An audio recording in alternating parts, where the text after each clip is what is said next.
Once there was a legend that near the cemetery people spotted a monster at night, but it disappeared in the morning. It was just a myth, as no one ever saw the monster again. A story that everyone thought was fake now became the horrid truth of young girl's life. She trembled in fear, but her legs gave up, and she was standing like a statue, still not believing what she saw. The black and grey colored scales and the ripped skin covered its body, a face with disheveled skin and huge fangs. She wanted to run away for her life when it took a step towards her. But when she screamed in fear, the monster suddenly took a step back, as if it didn't want to hurt her. She was confused and a bit relieved as it didn't stop forward. The young girl frantically gathered some courage to run away. Running for her life, the young girl finally stopped in front of a huge tree deep inside the forest. A small village was nearby, so she was finally relieved. Miss Yen, where did you disappear suddenly? We were so scared. A shrill voice resonated in the silent forest as a woman and a few men following her came to look for her. Jess, I saw a monster. Miss, what are you saying? There is no such thing as a monster. Please calm down. I guess you were hallucinating since you got lost in this deep forest. I started trembling in fear as I saw the same monster hiding behind a dark tree. He was staring at us, but he didn't approach us. It was like as if he couldn't understand everything. Let's go back. I'm not feeling well. Jess and the others quickly agreed, and they started walking in the outer direction of the forest. One last time, Yen wanted to look back. Behind that monster little carnivorous, it seemed like the monster finished him. He had a huge cut too, but he stood unfazed. A few hours later, sitting in my room alone never felt this scary. I was still shocked from everything. I never thought I had seen something so unreal. I still can't believe that such a monster is real. Yen sighed as she cuddled her pillow and curled up. Her moment of peace was disturbed when Jess knocked and entered the room. Miss Yen, your father has returned from his trip and he is looking for you. Wasn't he supposed to return next week? After you disappeared, Mr. Gay, Yen's father, desperately ordered everyone to search for you. Yen chuckled knowing her father's overprotective nature. He was even crying and making a fuss when he had to leave for the business trip, so she thought he would at least attend it. Yeah, she was walking down the stairs when her father engulfed her in a loving hug. He checked her to see if she had any injuries and finally sighed in relief when she saw she was fine. Dad, I'm not injured at all. Mom is gonna be so mad at you. And I missed you too, Dad. When I was lost in that forest, I thought I wouldn't be able to see you. Her eyes filled with tears. I would have never agreed to send you to this desolated mansion in this forest if I could protect you from my enemies. I'm sorry. We both are working hard to establish our leadership in the business meeting ahead. Yes, that's why I have brought someone who will keep you safe here. I don't want to risk your life again. He is a capable man who knows this whole area since his childhood, and he is fully trained in combat and skilled. In a few minutes, a man dressed in a black shirt and formal pants entered the inner hall, where Yen stood with her father. He was a handsome man with great physique, but his eyes had an unusual color of red and orange. Meet him, man. He's Mr. Jungkook. From today, he will be your personal bodyguard. He was about to say more, but his phone rang, so he excused himself. It's awkward to be alone with him when I had just met him a few moments ago, and his constant stare is overwhelming.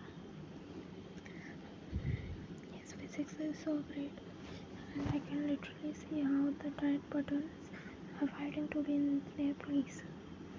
His chest and body is huge compared to me, even his hands are big. and strong. Nice to meet you, Jungkook. Same here. Yen frowned at his cold, husky voice and short reply. But Jess entered the room, so Yen excused herself. Jungkook, you don't need to guard me inside the mansion. She retreated, but he just nodded as he went past her towards the end of the room. Mr. Gay gave me this room so that I could protect you. I just made a fool of myself in front of him. But I don't think he won't care about it. He's cold and rational. His eyes surprisingly give me goosebumps whenever I look at him. Plopping on the bed, she cuddled herself in a warm and comfy blanket, closing her eyes and slowly drifting into deep sleep after a whole day of weird circumstances. Rubbing my eyes, I stepped down the stairs, getting thirsty. I came to drink some water. Everyone is asleep as it is 3 a.m. in the morning. When I descended on the last step, I saw a silhouette. The monster was staring at the moon, so I didn't notice Ian's presence, and it was a nice opportunity to capture him. Slowly, Ian grabbed the gun that her father kept in the locked drawer for her protection. She walked towards the monster. A blinding light covered his whole form, but it didn't seem like he was getting stronger. Instead, the light was hurting him as if punishing him. His pain was clear as he kept whimpering lowly. She turned around and saw the monster now in more painful condition. She winced at the pain he was suffering from, but at the same time, she was still scared of him. The monster winced in pain. I took some water and walked towards him. I kept going near him and slowly kept the cotton on his area. He was still not moving at all. I looked up and saw him staring at me. In a few minutes, I noticed his wounds nearing healing. Ian walked towards the couch and sat down thinking about the monster. How did it become like this? Who was he? Was he even a human? Many questions ran in her mind. I was going into my room when I noticed Jungkook's room door open. Is he alright? Did he saw that monster? I quickly went to check on him. When I saw his room was messed up, his clothes that he had worn. Ian shuddered at the possibility, but she wasn't sure yet. It can just be a hypothesis. She can't be certain about it until she sees it herself. He was bleeding from the same wounds that were on that monster, and he was limping. In the morning, Ian, what happened? At least tell me. Why do you want to send me away so soon? Dad, please go to the business trip. Mom needs your help. I'm totally fine. But, Dad, please complete your work and take me. Okay, I'll surely complete all the work and come to take you with me out to our home. You won't have to live here long. He finally agreed to go and call his assistant. As Mr. Wei came in to get ready, he sighed in relief as she sat on the couch. She doesn't want anyone near her to live in constant danger. Couldn't believe that Jungkook was that monster all night. Ian looked up as she saw someone approaching her and found Jungkook walking towards her while staring into her eyes intensely. She gulped slightly. Good morning. You know who I am, don't you? Meet me alone. I'll tell you everything you saw. His voice was devoid of any emotions, making her eyes wide. She looked at him shocked, and for the first time his eyes flashed with an unknown emotion. He moved back as Ian's father entered after getting ready to leave. Ian bid him goodbye and waited till he safely went away. I want to take a walk nearby. Jungkook, will you come with me? Sure, but miss, you just came back traumatized yesterday.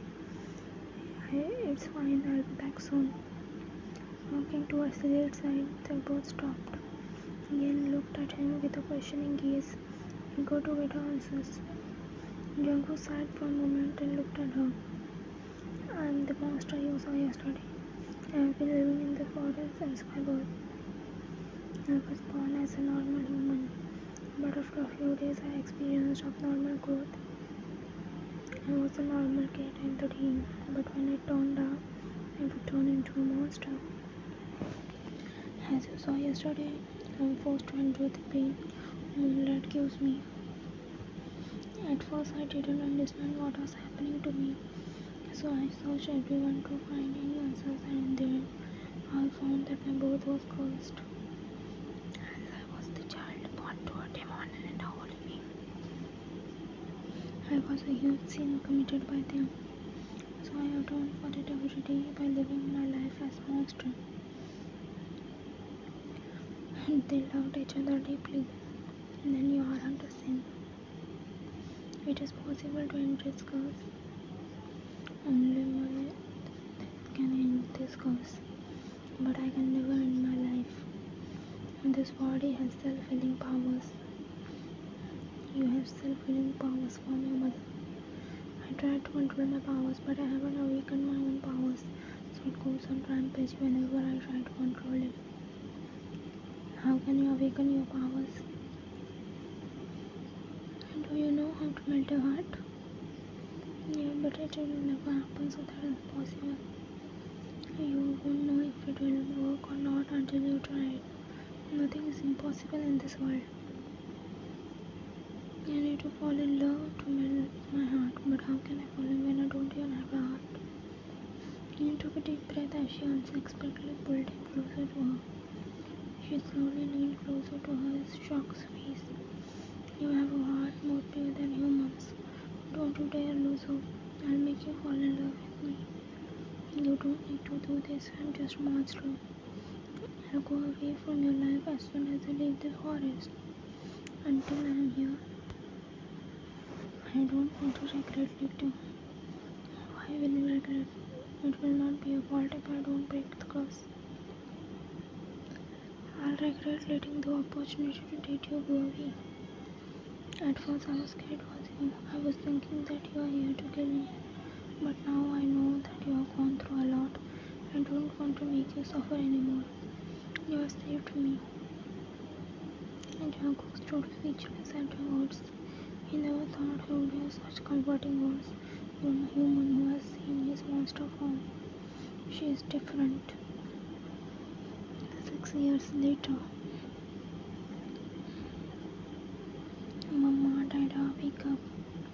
The shrill voice echoed in the full room as the small boy sat on his father's stomach, shaking his parents. Jungkook rolled as he opened his eyes, pulling both his wife in and chilled voice. Good morning, babies. Good morning, Mama. She smiled as she hugged them. Come on, Mama. Get up. You promised that you'll continue your and Dad's story today. I want to hear it. Sure, baby, I'll tell you the story today. But first, let's get freshen up. Thank you for being in my life, Ian. I love you three, Mama Dada. They both laughed at his cute voice.